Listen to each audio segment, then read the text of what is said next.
Parallel lines, how can we call them as parallel lines? And coming to the topic known as slope, for two parallel lines slopes are always equal, whereas for two perpendicular lines the product of slopes is always equal to -1.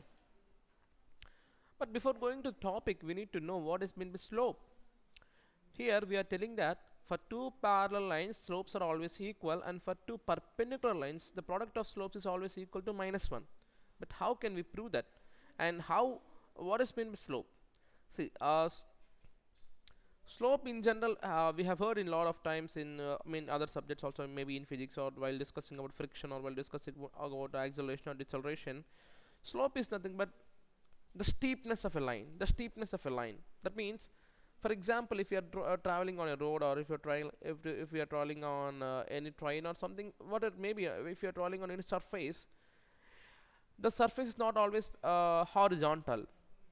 Sometimes we need to climb upwards, sometimes we need to fall downwards. There are a lot of cases in real life scenario.